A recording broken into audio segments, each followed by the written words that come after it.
अगर इन तीनों में से कुछ भी गलत है, तो एग्ज़ैक्ट प्रेडिक्शन कभी भी नहीं आएगी, 100% गलत प्रेडिक्शन आएगी।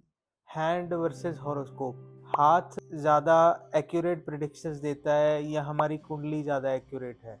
कौन-सी प्रेडिक्शंस फ्यूचर में ज़्यादा काम आती हैं, ज़्यादा एक्यूरेट होती हैं, आज हम इस पे बात करेंगे। जो पामिस्ट्री है, इसका एक अलग पैटर्न होता है काम करने का, अलग प्रोसेस है, अलग चीज़ें कंसिडर की जाती हैं। पामिस्ट्री में भी हम ग्रहों को देखते हैं, जैसे पर्वत के रूप में देखते हैं, रेखाओं के रूप में देखते हैं, उँगलियाँ भी कुछ ग्रहों को रिप्रेजेंट करती हैं, तो उनमें भी हम ग्रहों को देखते हैं। ऐसे ही कुंडली में हम ग्रहों को देखते हैं। बट इन दोनों साइंसेज़ में, इन दोनों प्रिडिक्टिव साइंसेज़ में काफ़ी डिफरेंस है। क्या डिफरेंस है? कौन-सा ज़्यादा एक्यूरेट है? इसके आंसर से पहले चलिए एक चीज़ समझते हैं कि दोनों काम कैसे करती हैं। अब पहले समझते हैं कि एस्ट्रोलॉजी कैसे काम करती है, जो हम कुंडली बनाते हैं, ये कैसे बनती है। अगर हमने कुंडली बनानी है, तो उसके लिए 3 चीज़ें रिक्वायर्ड होती हैं, जो हैं date of birth, time of birth और प्लेस ऑफ बर्थ किसी भी इंसान की।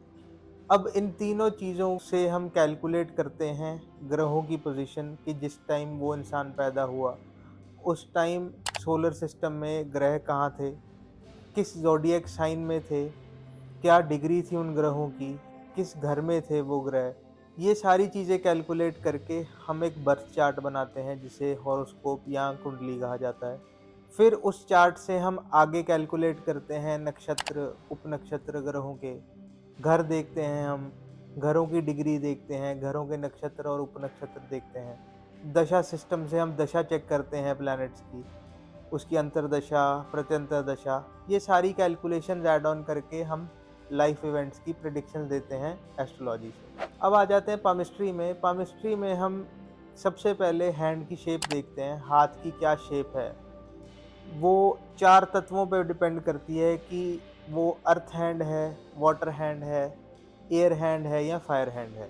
इन चारों में से क्या शेप है हैंड की। इसके बाद फिंगरप्रिंट्स पे जाते हैं हम फिंगरप्रिंट्स चेक करते हैं कि वर्ल है, लूप है।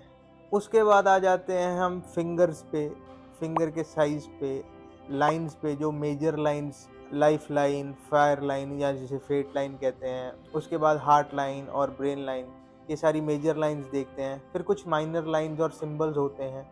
ये सब कैलकुलेट करके हम लाइन्स के ऊपर एज कैलकुलेशन करते हैं किसी इवेंट की। तो पामिस्ट्री में कैलकुलेशन करने का, प्रेडिक्शन करने का ये प्रोसेस है।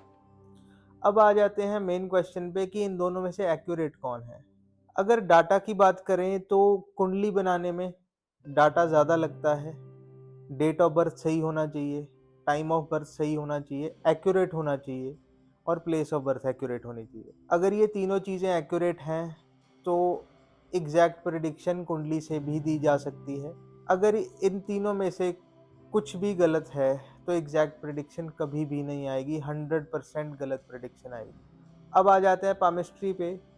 पामिस्ट्री में गलती के सिर्फ चांस तब होते हैं जब हम एग्जैक्टली प्रिंट्स को देख ना पाएँ, हम लाइन्स को समझ ना पाएँ या लाइन्स की प्रॉपर डिवीज़न ना कर पाएँ, जिससे इवेंट को कैलकुलेट करना मुश्किल हो जाता है और कभी-कभी गलत प्रेडिक्शन हो जाती है।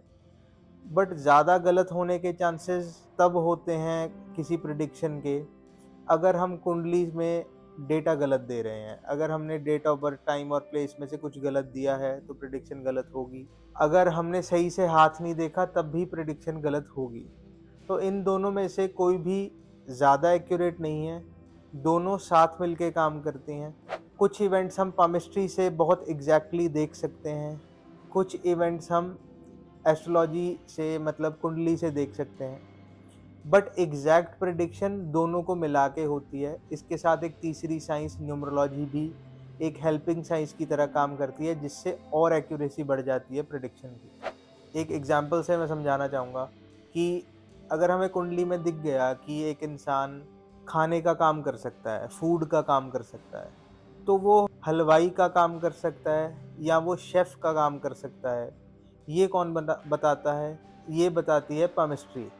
पामिस्ट्री को जब हम एस्ट्रोलॉजी के साथ ऐड कर लेते हैं, बीच में न्यूमरोलॉजी भी ऐड कर देते हैं, तो ये तीनों साइंसेस मिलके एग्जैक्ट प्रिडिक्शन दे पाती हैं किसी भी लाइफ इवेंट की। तो आज हमने बात की हैंड वर्सेस हॉरोस्कोप में कौन ज़्यादा एक्यूरेट है, कौन से फैक्टर्स हैं जो हमें कंसिडर करने चाहिए ताकि दोनों साइंसेस में गलती ना हो सके।